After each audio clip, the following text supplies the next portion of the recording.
Here I'm leading up a leaded panel, putting each individual piece of glass into lead so that it's surrounded by lead.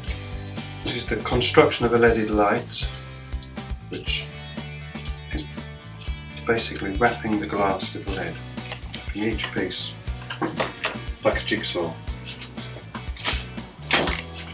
Because the lead is so narrow, this lead anyway,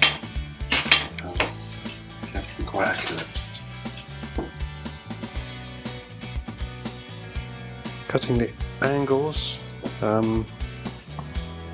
being quite gentle with the lead because such thin lead is fairly soft. Put that lead on there.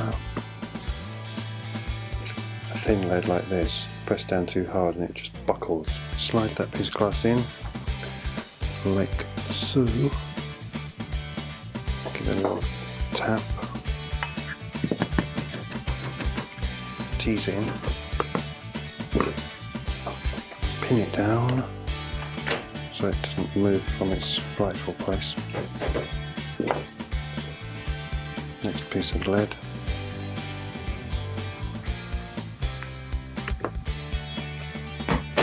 That angle is already cut, so just need one left here.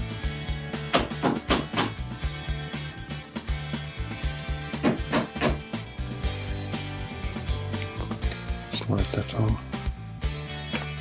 Next piece of glass.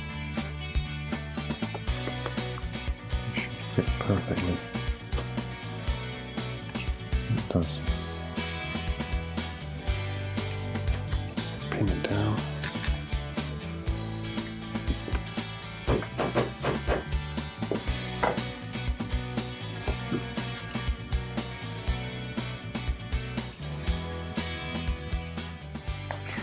Well, once the panels are all made up, they have to be soldered at every joint, and then to do that you have to use the flux so that the solder can attach itself to it.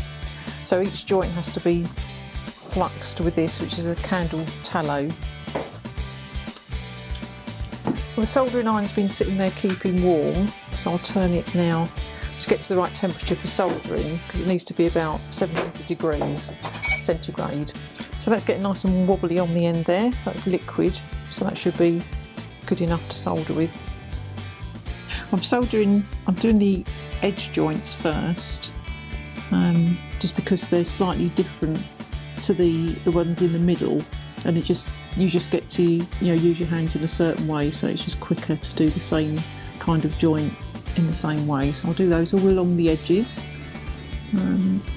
just to make them nice and flat before I move on to the middle.